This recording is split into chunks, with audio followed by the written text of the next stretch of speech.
I'm so excited. Finally, the time has arrived for our next camping trip. On this episode, I'm going to optimize every minute. I have planned and printed out destinations with maps, meals, photo ops, outfit, and a timeline. I'm Jenna Bosiger, and you're watching my CRYPTIDS YouTube channel. When I go camping, I usually choose a place based on the locations of either ancient sites, abandoned gem mines, or Bigfoot cryptid hotspots. And I've noticed that all three of these things kind of go together, and so if you're looking for one, you might as well be looking for the other two. I chose Bishop as the camping base because of its proximity to the Red Canyon and Chidago petroglyphs. I also researched the mines in the area and Bigfoot sightings. So while doing the research for this trip, I found the locations and directions to the abandoned gem mines I want to locate. I also found out that Bishop and the surrounding area has a long history of Bigfoot cryptid sightings. There are so many mines around Bishop, a lot of tungsten mines, and different tungsten mines also have different minerals, but I chose 3 mines in the Casa Diablo Mountains, and I also want to go to the Casa Diablo mine that has quartz and gold, and I'm going to go to the Chance and the Last Chance mines on the Casa Diablo Mountains. These mines have azurite, malachite, quartz, and much more. And you never really know what, if anything, you're going to find until you actually go there and see for yourself, because maps and online research only get you so far. I found out all the places to stop and make videos and all of the places to take pictures. I literally have every hour of every day planned. And on one of the days, we're going to go to the Whitmore, Willie's, and Hilltop Hot Springs, to the Hot Creek Geosite, Obsidian Dome, and Mono Lake, not to mention the Red Canyon petroglyphs and the Chidago petroglyphs. So while doing more research on the surrounding area, I found out the site that has the most petroglyphs in all of California is temporarily closed and off limits to the public. And in order to get there, you would have to get past the well-guarded Naval Air Weapons Station at China Lake. And technically, the petroglyphs are on the China Lake military base.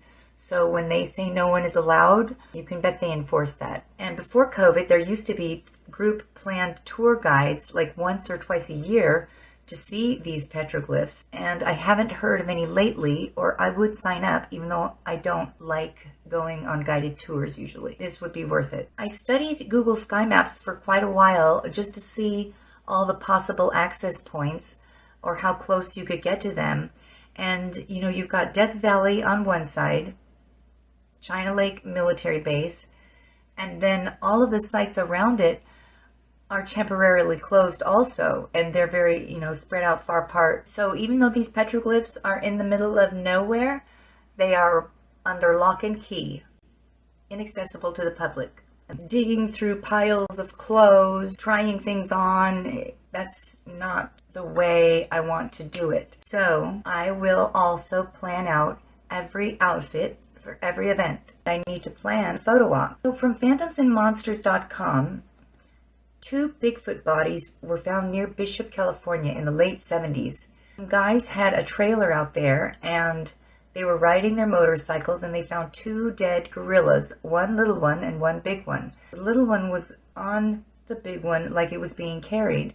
We told the rangers the next day and we directed them to the bodies, and then he called more rangers. They took them away. He told us it was some private animal sideshow that had gotten loose. And as I got older, and this is now quoting him, and as I got older, I realized what gorillas look like up close. These were not gorillas. It was way too human-like. The little one had less hair than the big one, and the head was not the same shape as a gorilla. It looked like a little human kid. It was weird to see this and not know about Bigfoot. Back then, it was not so public. And from Sasquatch Chronicles, I jump in the middle with, he let himself in with his 4-wheel drive pickup to the area known as 4 Points. He drove over a hill, and there, to his surprise, were Department of the Interior vehicles and Bureau of Land Management men, all in their Smokey the Bear outfits, with guns, searching the campground, the hills, mountains, roads, etc. They grabbed this hunter, took his deer rifle away from him, and questioned him for 7 to 8 hours as to what he was doing there. The local forestry officials identified him as a trusted friend, and he was let go. But he was told to never come back. He had determined during his interrogation that the reason the BLM and Department of Interior were there in force was that a Bigfoot creature had gone through there the day before and torn up the campground, turned over a large trash container, the type you find behind large department stores, dumpsters, that no man can even begin to move, and had killed several people. The student related the foregoing story of Bigfoot to the ex-police officer from Bishop, and he confirmed it.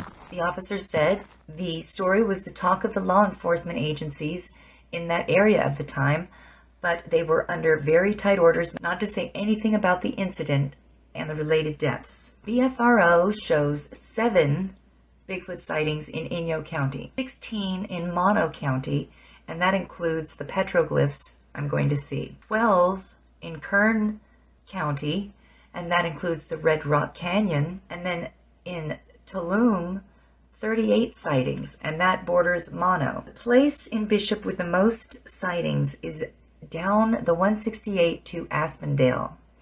And along this road, there are several campsites, and it dead ends into the Uber wilderness. I've also got EVPs scheduled at 2 places, one called Battleground and another called Monkey's Grave. That's going to do it for this episode for my pre-vacation plans.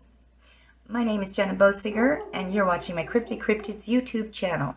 And if you have an interest in the search for cryptids or treasures, please hit the like and subscribe to my YouTube channel. I really do appreciate it. And until next time, bye!